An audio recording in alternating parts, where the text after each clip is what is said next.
Vamos a iniciar este tema y lo vamos a hacer en un pasaje del Antiguo Testamento, Deuteronomio 29, 29.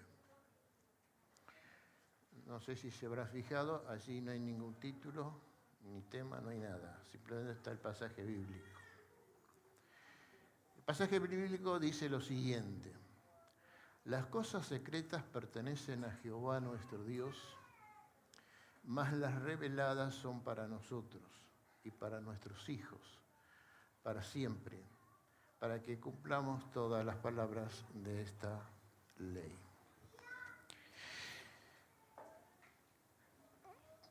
Si nos detenemos a observar este pasaje, vamos a encontrar, es como que dice que las cosas secretas pertenecen a Dios. En otras versiones dicen cosas ocultas. Ahora, la pregunta es, ¿Dios tiene secretos para nosotros? ¿Dios nos oculta cosas a nosotros? ¿Pensaste en alguna vez en eso?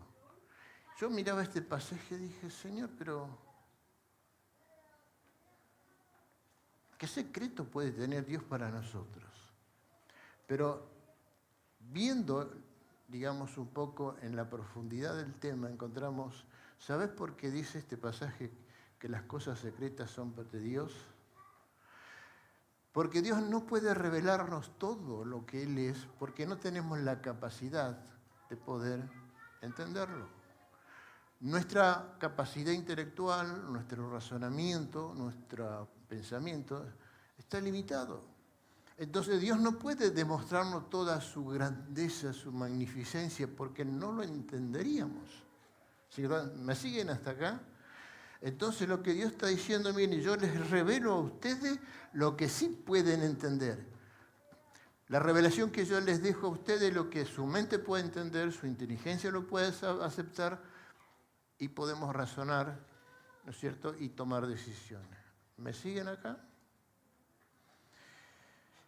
Ahora, no es que Dios tenga secretos. Yo te quiero decir, mi hermano, que un día, cuando Cristo venga a buscar a su iglesia, el resto de los secretos de lo que Dios dice acá lo vamos a entender, porque vamos a tener la mente de Cristo al ser transformado a su imagen y semejanza. ¿Me siguen? Entonces, cuando vemos estas expresiones en la palabra de Dios, decimos, wow, Señor, tú nos diste ahora lo que sí podemos hacer para poder vivir nuestro tiempo acá.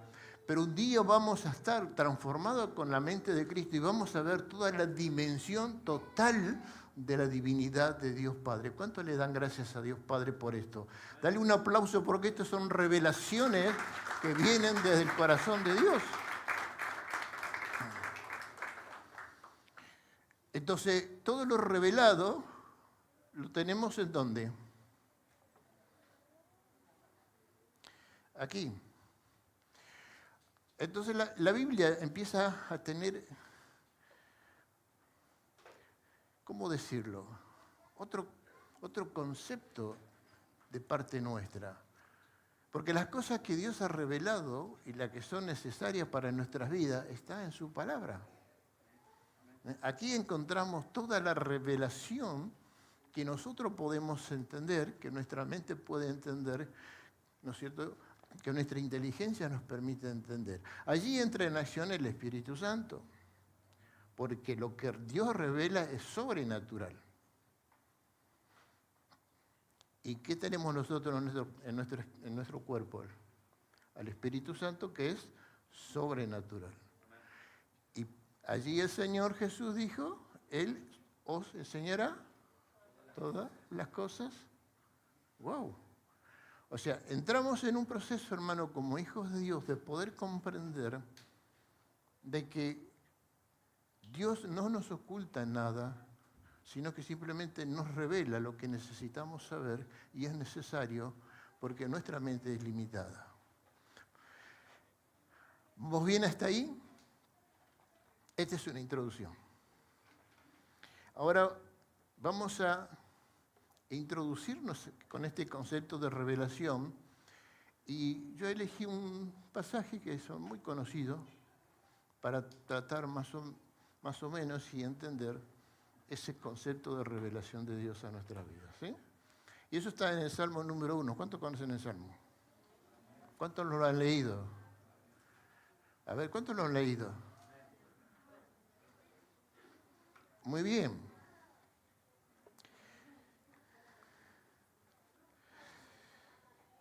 El Salmo 1. Vamos a hacer como el pastor Marcelo. Vamos a poner los lentes.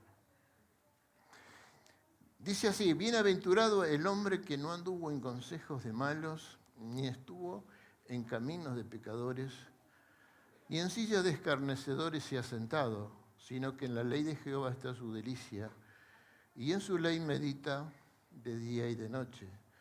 Será como árbol plantado junto a corrientes de agua, que da su fruto en su tiempo, y su hoja no cae.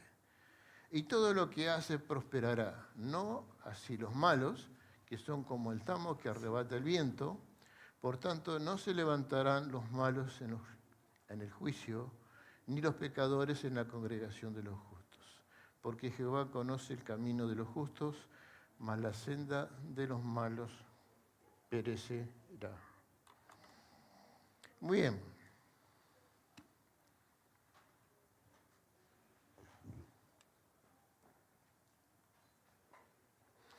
Este salmo se le ha llamado el Salmo sapiensal.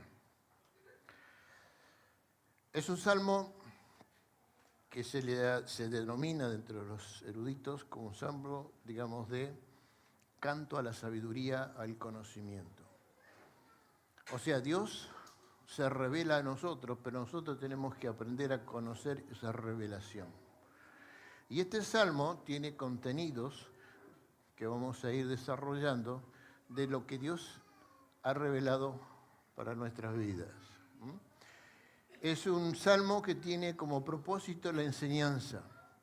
Es un salmo que tiene como propósito la guía, que tiene como propósito el camino, el tomar decisiones, y cierra este salmo con el deseo, destaca la gran diferencia entre el que sigue a Dios y el que lo rechaza. ¿Cuántos siguen a Dios?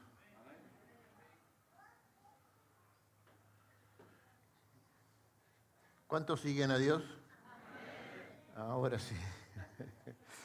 Entonces, no es un salmo cualquiera, es un salmo del saber, donde Dios a través de él no quiere dejar margen de enseñanza. ¿Cómo comienza este salmo? Comienza con la palabra que muchos conocemos, que dice, bien. ¿Qué quiere decir bienaventurado?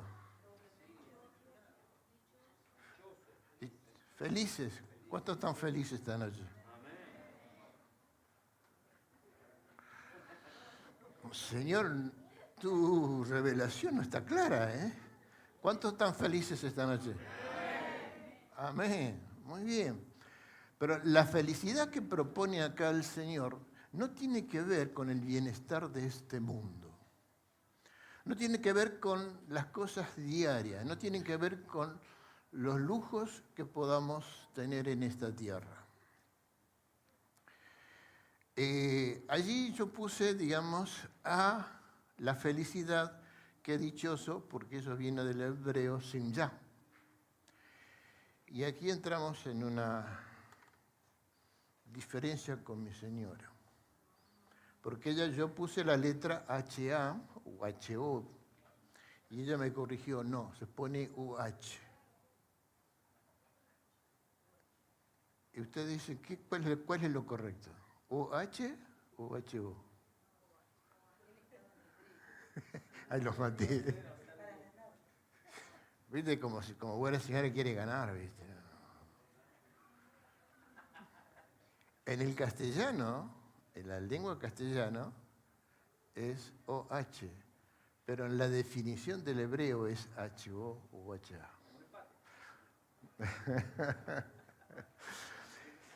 Entonces, porque cambia el concepto. Nosotros decimos OH, cuando en hebreo quiere decir es una expresión mayoritaria, decir, no, lo tengo todo, soy lo más feliz de este mundo. ¿Se entiende? Esa es la diferencia entre el cambio del hebreo a la lengua castellana. El es decir, bueno, sí, soy un hijo de Dios, soy feliz, lo tengo todo. ¿Creen esto?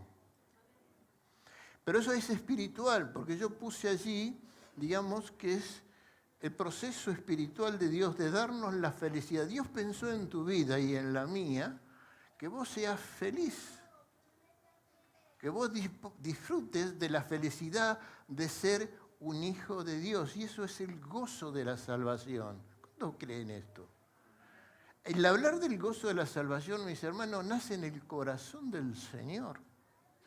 Nace en el corazón de Dios. Si nosotros somos hijos de Dios es porque Dios reveló la necesidad de que Cristo viniera a este mundo. El pecado nos separaba de Dios y Él vio que el único que podía pagar el precio del pecado era su Hijo Jesucristo. Y es el gozo de la salvación porque es el único que nos puede dar la misma. Yo soy el camino, la verdad y la vida. Nadie viene al Padre sino por mí. Gloria a Dios porque Jesucristo cumplió todos los estamentos que tenía el Dios Padre en este proceso espiritual. Esto se manejó allí en la mesa de la Trinidad de Dios. Entonces, el gozo de la salvación. Pero el gozo de la salvación tiene que ver de que es una satisfacción espiritual y física, porque somos personas. Pero el gozo de la salvación no se pierde, es duradero. ¿Creen esto? Yo miraba siempre me ha llamado la atención en Juan 3:16, que es un pasaje que conocemos mucho, y la expresión allí del autor, del escritor, dice, porque de tal manera amó Dios al mundo.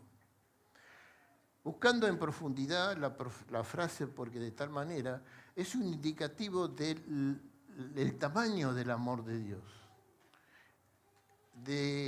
No podemos medir el amor de Dios. Entonces el escritor lo expresó de esta manera, como diciendo, el amor de Dios es tan grande que yo estoy en el centro del amor de Dios. ¿Se entiende esto? ¿Cuántos creen que el amor de Dios es grande? Hermano, nosotros no nos damos cuenta cuando la palabra revela que el amor es grande. Yo siempre me quedé en esta sensación de decir quiénes somos nosotros, porque ese amor grande de Dios nos alcanzó. La dimensión del amor.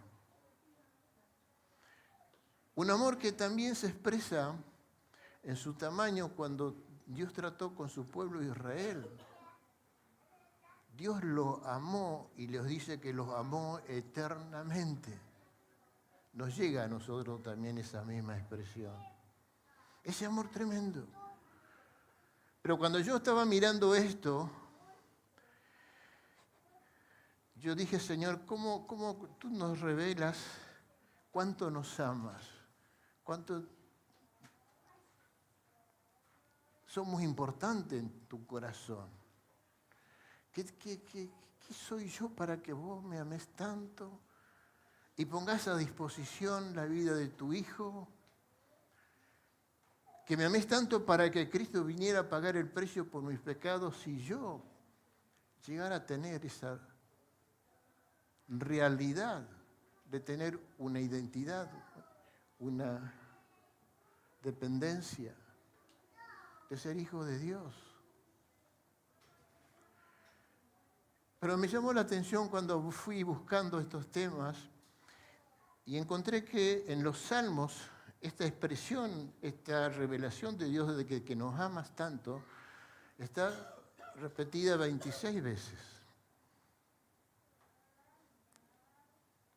Yendo al Antiguo Testamento, este deseo revelado de Dios que nos ama tanto está repetidamente 50 veces. Pero cuando nos trasladamos al Nuevo Testamento, nos encontramos que esta palabra se repite 112 veces. ¿Alguna vez pensaste en esto? ¿Por qué la Biblia, por qué Dios revela a través de su Biblia todas estas repeticiones de cuánto nos ama? Para que en nuestra mente finita valoremos ese amor de Dios. Para que podamos entender de que fuimos creados para ser felices, desde lo espiritual a lo físico. ¿Amén? ¿Qué tal si le damos un aplauso a ese Dios grande? A ese amor de Dios, fuerte el aplauso, que Él se lo merece.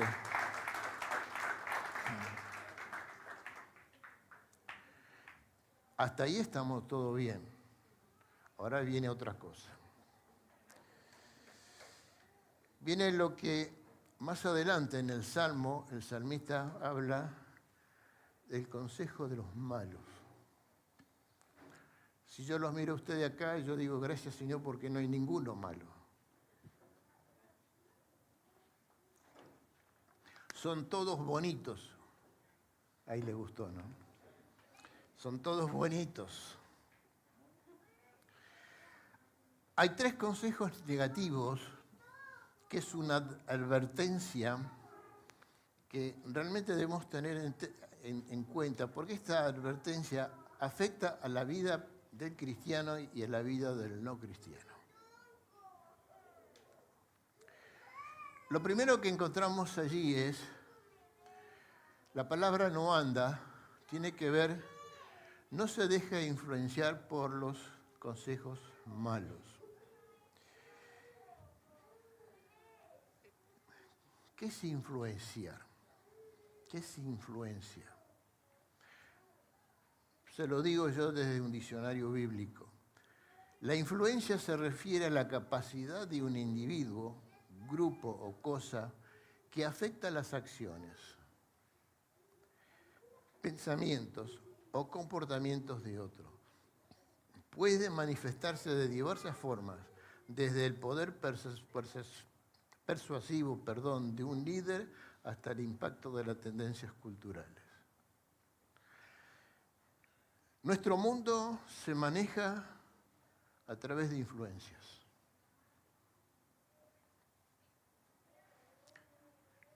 Noten ustedes que a veces en la televisión aparece, digamos, algunos personajes. ¿Quién es ese? Influencer. ¿No? ¿Han visto esto? Los influencers funcionan, La influencia es una persuasión. Pero acá estamos hablando de una influencia de los malos. Cuando miraba esto, mirando en el contexto general, podemos pensar que el que maneja la influencia de los malos en el pensamiento de los malos es el diablo. Él es el que usa personas para influenciar la maldad en otras personas y buscar su propósito, que es la destrucción. Si lo vemos en el nivel de la droga, por ejemplo, o el narcotráfico, podemos encontrar de que muchas veces un inocente se acerca a un drogadicto y allí empieza todo un proceso de influencia. No, probate, va a ser bien, vas a ser feliz, vas a volar, vas a mirar los cielos. Y a veces es fuerte la influencia, ¿no es cierto? Pero el punto es si la persona que lo escucha le hace caso o no. Por eso el segundo punto es la participación. Si la persona hace caso, participa, digamos, prueba lo que es la droga, vive la experiencia de lo que le dijeron y después se convierte en ¿qué? En ser uno más del sistema, ¿no? Es uno más, se identifica. Mirándolo a nivel, no me quiero detener mucho en esto, mirándolo a nivel global, dice la Biblia que el mayor mal que existe, influenciado en este mundo por el diablo, es el amor al dinero. El amor al dinero es la raíz de todos los males. Eso se maneja en todo el mundo. Todo converge a ese punto. Desde los que ganan mucho dinero, digamos, no honestamente, con buenos negocios, o aquellos que ganan el dinero a través del engaño, la mentira, la droga o de otras maneras. Todo converge a un mismo centro, el amor al dinero. ¿Quién influencia eso? Satanás. Y fíjese que la gente que se deja influenciar por eso empieza a participar y después es parte del sistema. Ahora, miremoslos en esto cuando Pablo dice que debemos tener una mente renovada. ¿Conocemos este pasaje? ¿Cómo está tu mente hoy? ¿Cómo está nuestra mente con lo revelado de Dios? Que vamos a mirarlo más adelante. Porque esto es lo negativo. Acá hay una advertencia de Dios, que hay influencia satánica y el diablo maneja personas para a vos hacerte pensar y sacarte del centro del camino de Dios. Acá hay personas que van a buscar a los cristianos, porque el diablo sabe que no puede tocar tu salvación, pero va a tocar tu vida, tu estilo de vida, tu forma de vida, tu familia, tus hijos. El diablo quiere que no camines en el camino del Señor, sino que te caiga en la banquina. Entonces esto es una advertencia en la que encontramos. Por eso Pablo dice una renovación de la mente. Por eso se dice, ¿no es cierto?, la importancia, digamos, según lo que pensás, es lo que vas a hacer. ¿Me siguen hasta acá?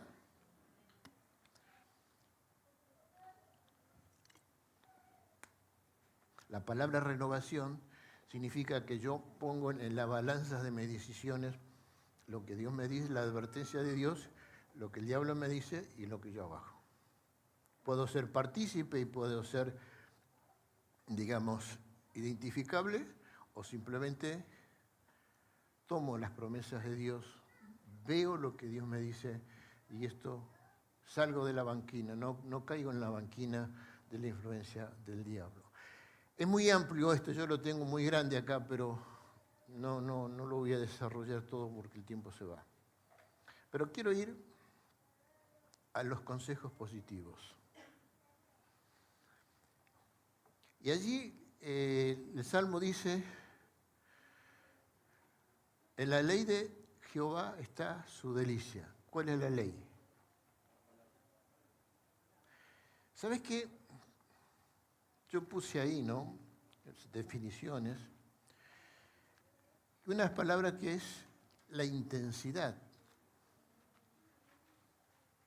en que vos te acercás a la Biblia. El ánimo con que vos te acercás a la Biblia. El interés con que vos te acercás a la Biblia. Buscando el propósito de Dios en acercarte a la Biblia. Entonces, para contrarrestar todo lo negativo, Dios dice, yo te dejo toda la revelación aquí. Pero depende de mí, mi hermano, depende de mi decisión, depende de mi deseo, depende de mi intensidad de buscar. Cuando yo leo la Biblia, ¿cómo la leo? ¿La leo como un libro o la leo como la revelación de Dios para mi vida? ¿Es intenso? Yo me emociono en estudiar la Biblia, deseo leer la Biblia, deseo conocer los propósitos revelados por Dios a través de ella. ¿Me interesa la palabra de Dios? Te lo dejo allí como un signo de pregunta. En el Salmo 19, allí encontramos como una metáfora de que cómo debe ser ese valor, esa intensidad, ese interés en la palabra de Dios. Y habla del oro, pero el oro afinado. Lo más valioso en el mundo es el oro. Pero si ustedes ven esas joyerías de lujo, ¿no? Ven el oro afinado, qué valioso que es, ¿no es cierto? Entonces lo que el salmista dice en el Salmo, lo que él sentía para él, que el oro que era lo más apreciado, el oro afinado de tierra, no servía porque él amaba la palabra de Dios. Esto era lo más importante en su vida. No solamente la importancia, sino que se deleitaba en ello. Porque dice que era más dulce. ¿Cuánto les gusta la miel? Disfrutan de la miel. No sé si entienden estas metáforas bíblicas, mi hermano, pero es importante entender cómo Dios va revelándonos el valor de la Biblia, el interés de la palabra de Dios, el deseo, la intensidad con que yo me acerco a la palabra de Dios. Porque voy a decir, bueno, pero hay cosas que yo no lo entiendo en la Biblia. Es posible. Pero tenés el Espíritu Santo y Él te va a enseñar todas las cosas. ¿Cuánto creen esto? Y si vos no lo seguís entendiendo, el Señor te dice allá en Santiago, mira, si no te falta sabiduría, ¿qué tenés que hacer? Es pedirla. O sea, no sé si vas entendiendo cómo Dios revela la forma de cómo debemos manejarnos en este mundo de maldad con sus influencias, ¿no es cierto?, a través de la palabra de Dios.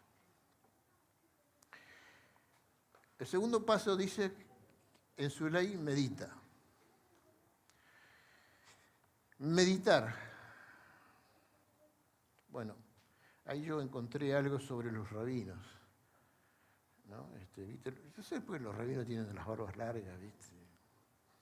Me conocí muchos de estos cuando estuvimos en Israel, cuando nos acercamos al muro de los lamentos, ¿no? Todos los rabinos, y no te dejan entrar si no te pones la cofia, ¿no? Pero me encontré esta frase, dice que los rabinos, para ellos es un ejercicio mental, la meditación, refleja la manera en que estudiaron los rabinos repitiendo en un murmullo las palabras que tenían. ¿Qué hacían? Leían pasajes, pero no, viste que vos lo podés leer en silencio, pero ellos lo leían en un murmullo y lo repetían. ¿Para qué? Porque querían captar la enseñanza, la revelación de Dios y entenderla. Otro motivo es entrenar la mente. Mira, hermanos, si no estamos, esto se enseña en la educación académica, ¿no? La meditación es una práctica para entrenar la mente. Si no meditamos, la mente se atrofia, ¿no? Es como cuando no hacemos ejercicio. ¿Cuántos van al gimnasio? Estoy pisando callos, me parece. Lo digo porque yo voy al gimnasio. Pero el ejercicio es necesario para mantener el cuerpo en su vitalidad. Y la mente, si nosotros no la ejercitamos, después nos va a costar entender, porque no hay un desarrollo, no hay una fluidez en esto. Cuando Pablo dice, renovaos a través de vuestro entendimiento, si nuestra mente no está ejercitada, no podemos meditar en esto. Pero te doy esto, ¿qué es meditar? ¿Qué es meditar en la palabra de Dios? Meditar en la palabra de Dios significa dedicar tiempo, reflexionar profundamente sobre las Escrituras. ¿De qué estamos hablando? Revelación de Dios. ¿De qué manera te acercas a la revelación de Dios? ¿De qué manera te acercas a la palabra de Dios? No es posible reflexionar o meditar si no lees, si no estás en contacto con la Biblia.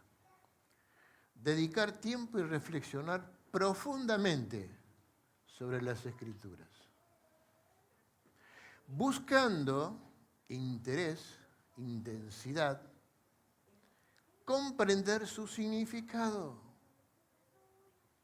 ¿Me seguís, mi hermano? Dios ha revelado todo, pero vos tenés que realmente meditar en lo que Dios dice, porque acá está condensado a través de los siglos toda la revelación de Dios. Buscando comprender, ese es un interés mío. Señor, yo quiero comprender, yo quiero conocer lo que vos me has revelado, quiero conocer lo que vos querés para mi vida. Señor, quiero saberlo. Pero no solamente saberlo, sino dice aplicarlo a la vida diaria. Vamos a mirar esto un poquito más adelante. O sea, si hay deseos de conocer la revelación de Dios, la grandeza de su amor hacia nuestras vidas, lo que Él quiere que seamos felices, pero para poder tener esta felicidad y felicidad espiritual que se transmite en lo físico, necesitamos no solamente comprender el significado, sino obedecer, aplicarlo, vivirlo. Esa es una revelación de Dios. ¿Me siguen? Es un proceso que involucra, primero, leer, 2, estudiar, 3, involucrarse en la lectura diaria, reflexionar y aplicar los principios bíblicos a la vida cotidiana. Estamos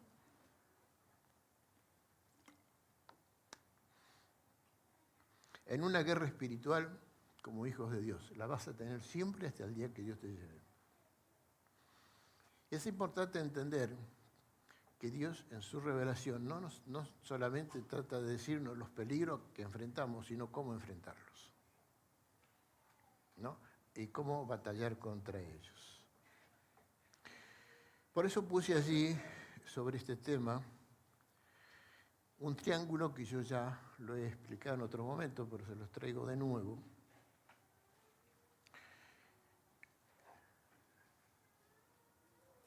Que tiene que ver con la lectura, tiene que ver con la parte de observación. En el otro ángulo tiene que ver con la interpretación, reflexionar. Y la base del triángulo es la obediencia y la aplicación. Satanás va a buscar de que este triángulo no quede armado. Siempre va a buscar sacarte una de las partes del triángulo. Lo primero que te puede atacar, él te puede atacar, por ejemplo, que no tengas tiempo para leer la Biblia, que no tenga intereses. Y llegas apurado del trabajo, me voy a ir a dormir, pero no leí la Biblia, y agarras la Biblia y lees un versículo bíblico. Eso no es la intensidad y el interés que Dios espera de vos. Y Satanás va a buscar que sean tantas las actividades que tenés, los compromisos que cada uno asume en su diario vivir, cada uno maneja sus horarios, y él va a buscar ocuparte siempre para que vos no leas la Biblia. Porque si no lees la Biblia no vas a poder meditar. Si no lees la Biblia no vas a poder entender la revelación de Dios. Pero si lees la Biblia simplemente como un compromiso, pero no te detenés a profundizar, no te detenés a reflexionar sobre la misma, a orar y decir, Señor, yo esto quiero conocerlo, Espíritu Santo, dame la sabiduría de entender este pasaje. Esto es como leer el diario. Cuando vos lees el diario, ¿qué es lo que primero lees? Los titulares. Y si querés conocer los titulares, ¿qué lees después? Leer las letras chicas, el detalle. Esto es lo mismo. Cuando vos lees la Biblia, es muy posible que en el momento de lectura haya pasajes que no los comprendas. Pero si vos querés saber qué es lo que no comprendés, allí está el Espíritu Santo, allí está la interpretación de Dios, allí está la sabiduría de Dios que te la va a dar. Yo no te la voy a dar, te puedo ayudar a interpretarlo, pero en el momento que vos lees la Biblia, vos tenés que tener el deseo de interpretar la Biblia. Tenés que tener el deseo, la intensidad de profundizar lo que Dios tiene revelado en su palabra. Eso es personal. Si Satanás no logra eso, que vos sos un lector, que sos un observador de la Biblia, que la interpretás, que profundizás, que estudias, entonces lo que va a atacar Satanás es la parte básica, la obediencia. Vos podés conocer la palabra de Dios, podés entender la palabra de Dios, pero si no lo obedeces, el triángulo se cae. Y eso pasa con nuestras vidas. Hermanos, estamos en un tiempo donde la fortaleza de nuestra vida depende de este triángulo.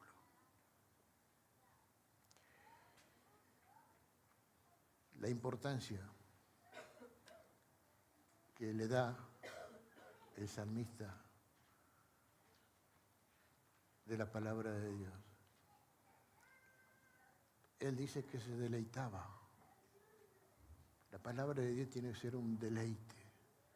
No porque yo te lo digo, sino porque lo dice su palabra. El deleite, él lo dice acá, lo está reflejando la revelación de Dios. Por eso te hablé de Deuteronomio.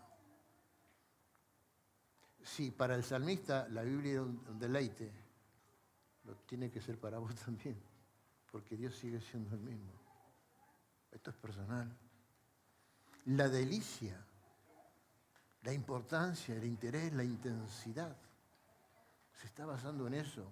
Porque en la medida que yo voy interpretando la palabra de Dios, yo voy comprendiendo los significados acá, es lo que Dios me va marcando cómo debe ser mi forma de vida y me va revelando el propósito para lo que Dios me ha traído a este mundo. Y me va a revelar el camino que debo caminar en este mundo. ¿Se entiende esto? La vida cristiana, hermano, no es solamente venir un domingo a la iglesia. Cuidado, si no venir estás desobedeciendo a Dios, ¿no?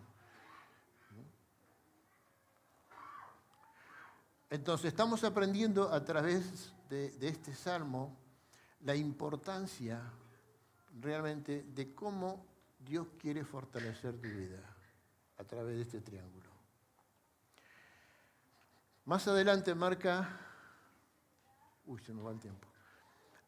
Marca, valga la redundancia, el tiempo. ¿En qué tiempo? Dice el pasaje. De día y de noche. ¿Qué haces en la noche vos? ¿Qué hacemos en la noche todos? ¿Qué hacemos en la noche?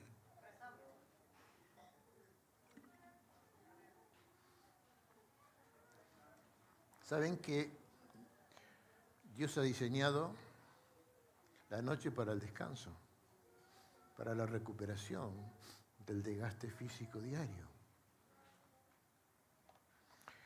Ahora, ¿cómo puedo meditar en la palabra de Dios en la noche? Cuando yo vivo el día en esa experiencia con Dios, cuando yo me levanto y le digo al Señor, este día lo quiero comenzar con vos. Y lo que vivo en el día de distintas maneras y veo la provisión de Dios, veo el cuidado de Dios. Yo cuando voy a la cama y me acuesto y digo, Señor, gracias, porque me diste un día más.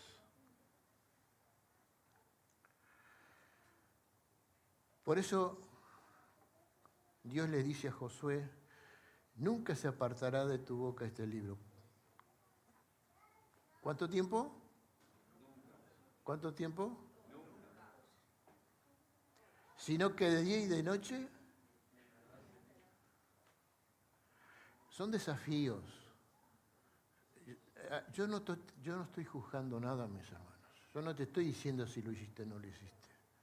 Yo te transmito lo que Dios está revelando en su palabra. Y que si vos sos obediente y lo haces, vas a ver las maravillas de Dios en tu vida. ¿Para qué? Para que guardes y hagas conforme todo lo que en él está escrito.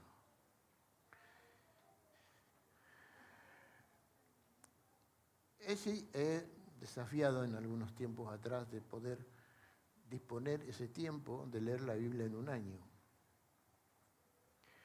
No sé si lo han hecho, creo que alguien habían empezado y después cuesta porque es tiempo, es dedicación, es concentración, pero si aprendemos a que este libro, invertir un tiempo, vamos a tener la forma de meditar en la noche también.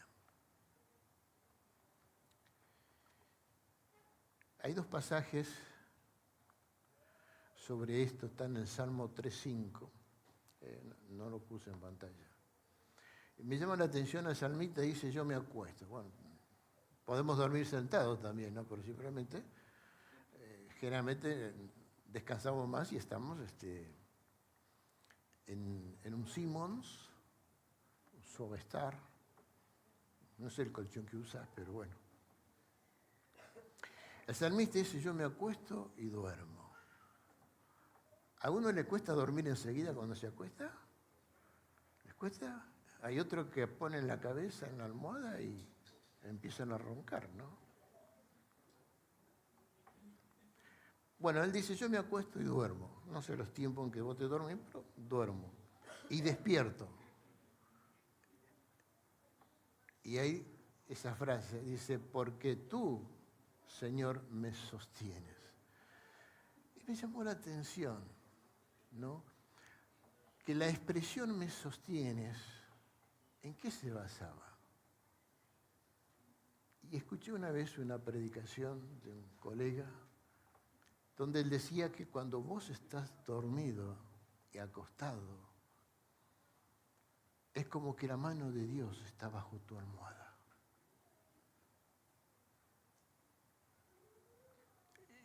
Me emociona porque digo, Señor, tu mano está bajo mi almohada cuando yo duermo. ¿Hasta dónde llega esa intensidad de amor a nuestras vidas? Y me llamó la atención y lo comparaba con estos. Tú me sostienes. Aun cuando estás durmiendo, Dios cuida de vos. Dale un aplauso al Señor.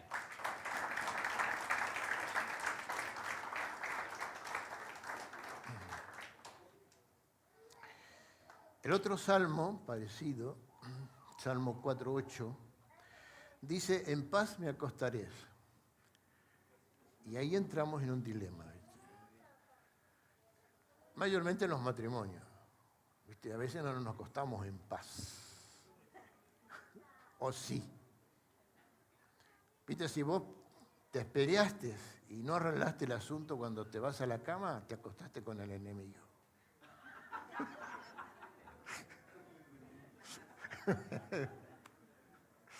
Entonces, lo que el Señor busca, y yo lo interpreto este salmo, que en el momento que yo me acuesto, que termina el día, yo tengo que arreglar las cosas, ya sean con mi esposa, con mi hijo, con mi suegra. Bueno, yo no la tengo.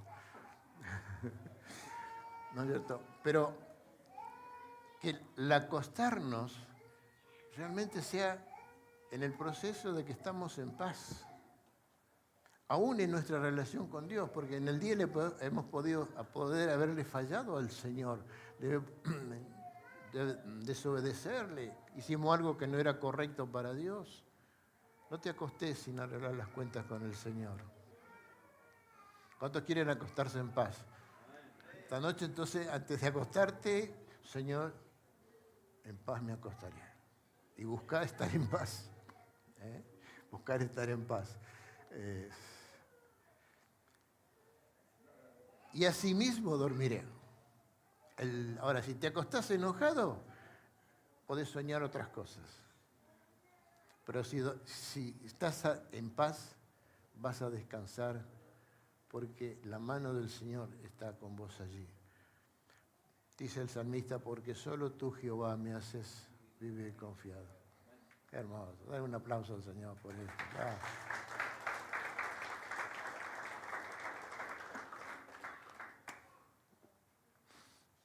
Bien, hasta acá hemos visto los 3 puntos positivos.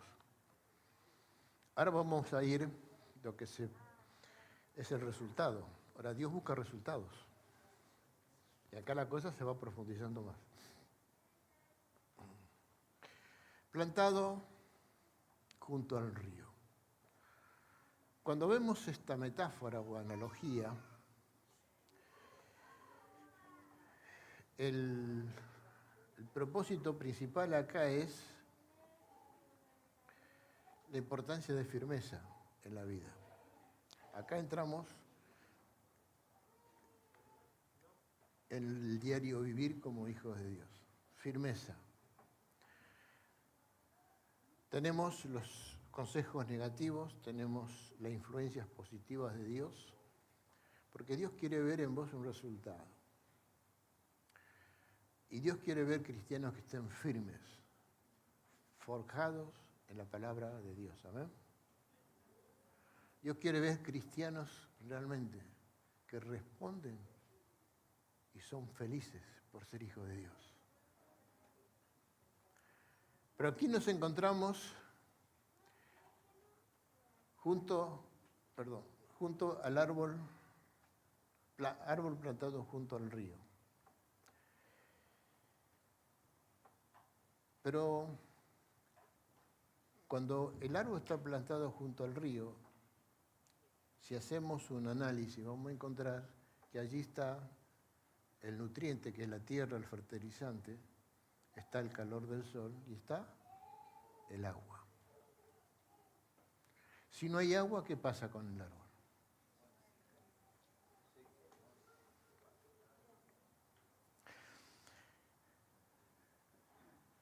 Cuando vamos al Nuevo Testamento y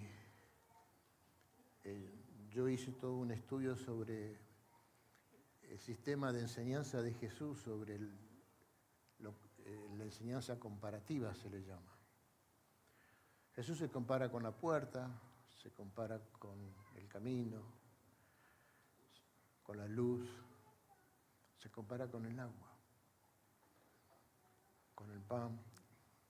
Ahora, nos detenemos por qué se compara con el agua. Yo hice un análisis y saqué 5 puntos. Menciono 2 de ellos esta noche. ¿Por qué Jesús se compara con el agua? Porque el agua es origen de vida, es el origen de la vida animal, de la vida en este mundo, las plantas. Y mis hermanos, el origen de tu vida espiritual es Jesucristo. ¿Tenés claro esto? El origen de tu vida principal, de tu vida espiritual, es Jesucristo. Nadie viene al Padre sino por mí. Ahora, yo te pregunto, ¿cuánto pensás y vale esto para vos? Este es el comienzo, es el principio. Por eso Filipenses dice que el que comenzó la buena obra la va a perfeccionar. Acá hay un proceso en el tiempo que estés en este mundo donde vos tenés que aprender a vivir bajo la revelación de Dios. Entonces, el primer punto es que el agua es origen de vida. El segundo punto es que el agua sustenta la vida, sostiene la vida. Si no hay agua, ¿qué pasa? Hay sequedad y hay muerte. Entonces, el único que puede sustentar tu vida es Jesucristo. Por eso, la comparación que hace acá el salmista como un árbol plantado junto a corrientes de agua. Si no está Cristo en tu vida, mi hermano, si no es el Señor de tu vida, vas a ser un árbol seco. Cuando yo lo miro esto y allá Jesús hablando a su discípulo en Juan 15, le dice, en una interpretación que a mí me llamó la atención y no me gustó, después dice, separado de mí no sois nada. ¿Cuántos se acuerdan de esta frase? Separados de Cristo no somos nada. Pero no me cerraba esto. Porque la revelación bíblica dice, ¿quién me puede separar del amor de Dios? O sea, no estoy separado de Cristo. Yo sigo siendo hijo de Dios. Pero fíjese que la expresión que yo encontré es, nada pueden hacer. Si vos estás separado del Señor, no podés hacer nada. Sos como un árbol seco. Seguís siendo hijo de Dios. Hermanos, cuántas vidas de sequedad se ve en estos tiempos en el mundo cristiano. Cuánta sequedad a veces alberga nuestras vidas y no nos dejan ser felices. No disfrutamos la felicidad de ser hijos de Dios plasmado en un vivir diario. Para poder transmitir esa felicidad, el gozo, porque el no poder hacer nada te va a secar y no disfrutás del gozo de la salvación. No disfrutás esa felicidad, esa bienaventuranza. Y aquí me llama la atención porque en el Nuevo Testamento, en las 112 veces que se repite, abarca el pueblo judío y la nueva etapa del cristianismo.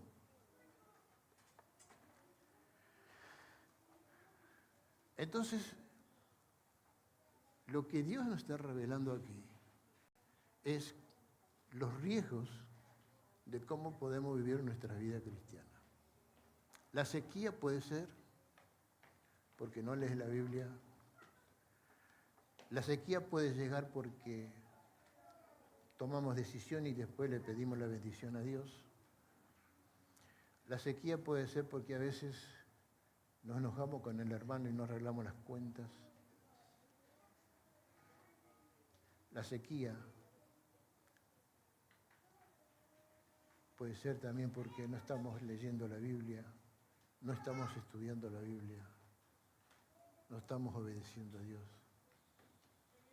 Hermanos, Dios ha puesto a la iglesia para que cuando lleguemos a situaciones así, tengamos en quién apoyarnos para salir de esa sequía y ser un árbol. Porque su hoja no cae y da su fruto a su tiempo. Fíjense que el hecho de dar su fruto a su tiempo tiene el mismo concepto que habla Jesús en el Nuevo Testamento.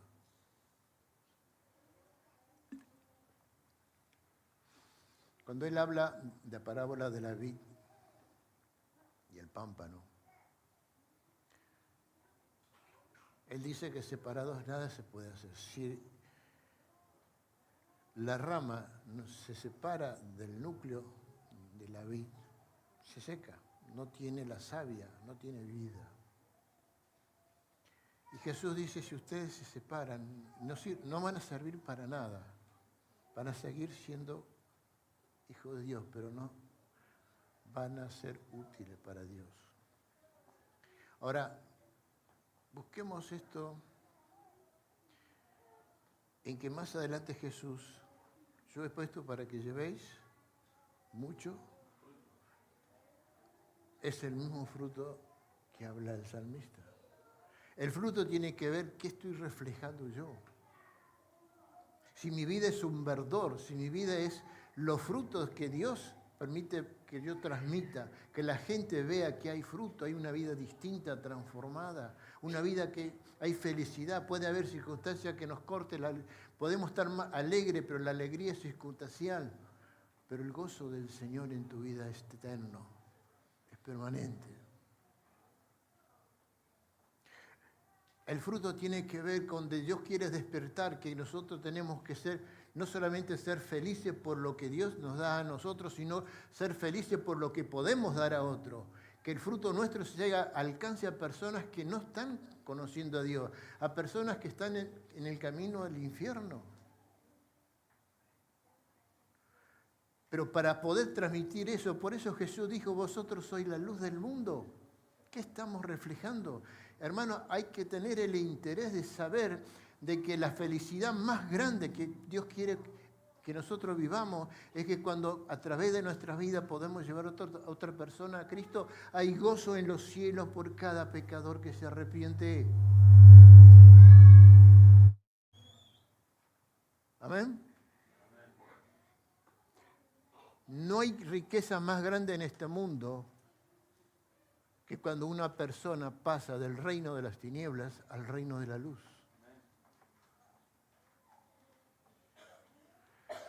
Por eso toda esta enseñanza, por eso toda esta revelación, estamos aquí con un propósito de transmitir la alegría y el gozo de la salvación a aquellos que no la tienen. Pero la gente tiene que ver en nosotros una vida que realmente damos fruto, no una vida seca. Si hay sequedad en nuestras vidas, la gente no ve nada, ve simplemente algo inútil. ¿Me explico?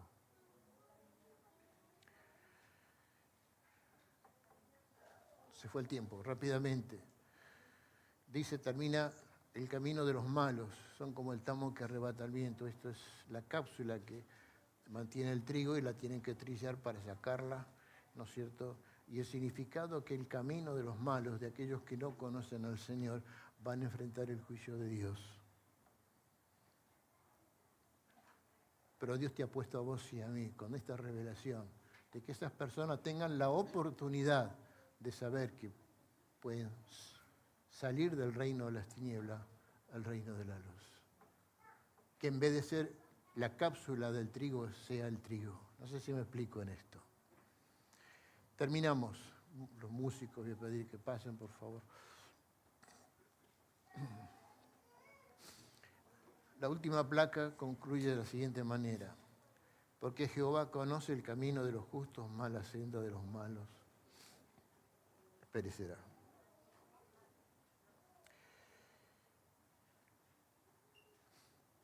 Acá hay lo que estamos mirando es una enseñanza que nos deja el salmista en sistema de contraste. Dos caminos. El camino de Dios y el camino del malo. El malo va a querer sacarte al Hijo de Dios del buen camino. Contraste. Dos estilos de vidas. Podés vivir como un árbol junto a corrientes de agua o podés vivir un árbol seco, sin valor, no da fruto. Dos destinos. El cielo y el infierno. Por eso dice, más la senda de los malos perecerá. Esto nos lleva a pensar que un día los malos, los que rechazan al Señor, van a enfrentar el juicio de Dios. Y el juicio de Dios, que es el juicio del gran trono blanco, tiene que ver no con salvación, tiene que ver que cada persona que hizo lo malo en este mundo va a rendir cuenta en el juicio de Dios y va a ser condenado por Dios y esa condena la va a pasar en el infierno. Wow. Por eso Dios quiere despertar a su iglesia para que esas personas entiendan. Tenés que entenderlo vos primero. Yo tengo que entender que la persona que rechaza al Señor y que no conoce al Señor va a enfrentar el juicio de Dios, va a tener una condena eterna en los cielos. Condena eterna, no 19 años, no perpetua. Pero Dios busca en nuestras vidas y nos revela realmente cómo estamos hoy. ¿Cómo estamos hoy con nuestra relación con Él? ¿Cómo es nuestro tiempo de oración? ¿Cómo es mi tiempo de leer la Biblia? La iglesia tiene ministerio de enseñanza. La iglesia tiene la formación cristiana. Y sabes, eso es un privilegio, porque los que no pueden entender rápidamente pueden acercarse a la Escuela de Formación Cristiana y allí van a ir descubriendo lo revelado por Dios. Si vos querés estudiar la Biblia y querés conocer más de Dios, acercarte a Martín, él es el director. Y él te va a mostrar los tiempos de estudios, cuándo van a ser, ¿no es cierto? Si realmente lo que buscamos detrás de todo esto es que podamos ser cristianos, que seamos luz. Cristianos que reflejemos realmente los frutos de la presencia de Dios en nuestras vidas. Ahora, ¿cómo estás hoy? Quiero que cierres tus ojos, te invito, perdón, no doy órdenes, no puedo. Te invito.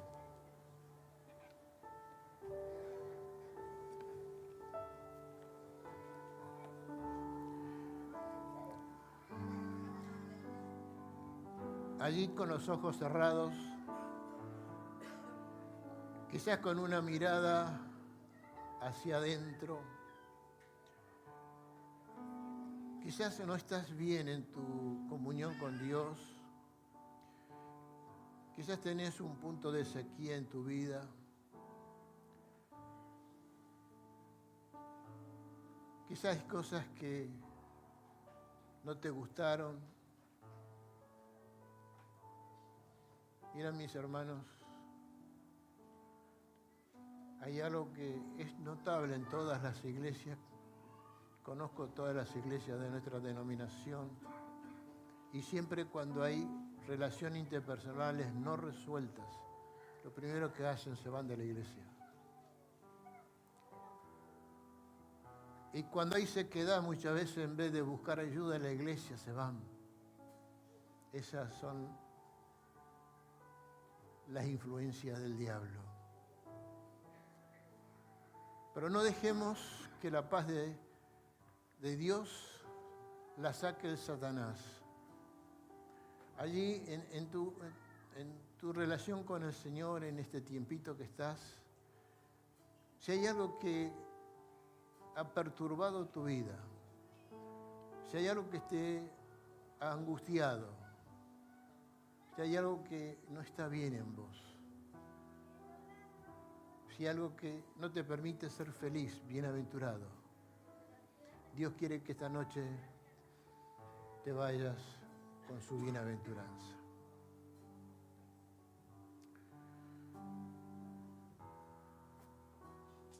Seguí allí en este tiempo. Señor, yo quiero orar por cada corazón en esta noche.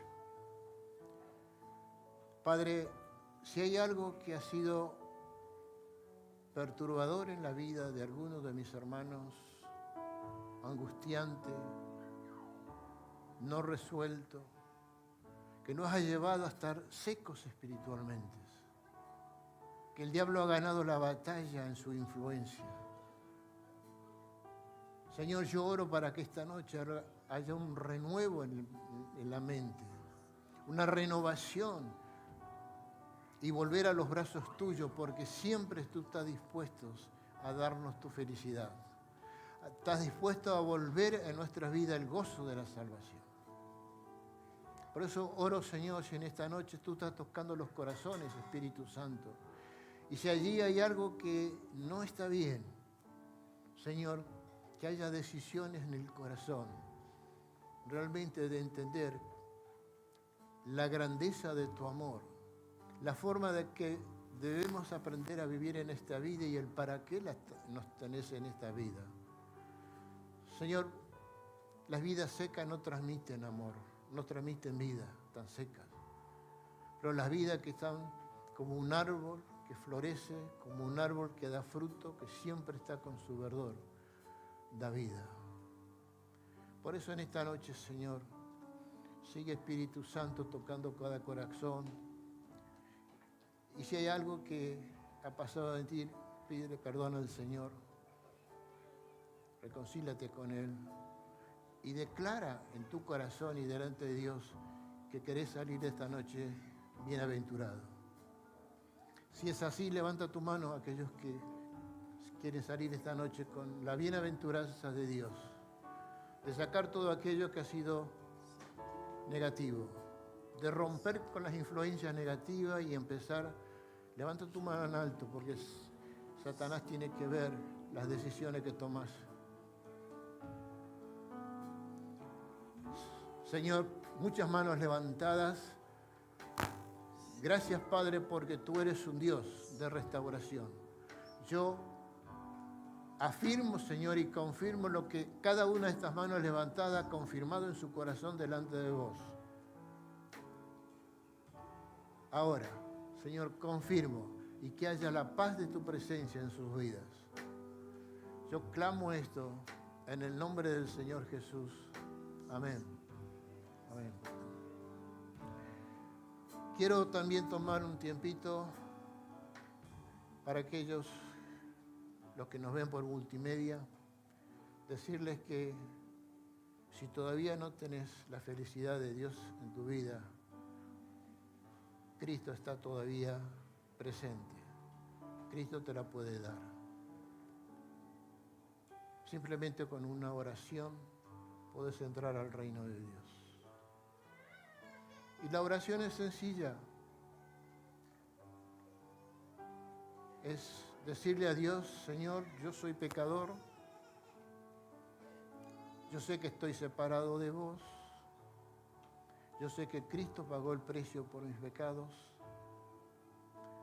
Reconozco a Jesucristo como el Señor y Salvador de mi vida. Y lo acepto y pongo mi vida en sus manos. Amén.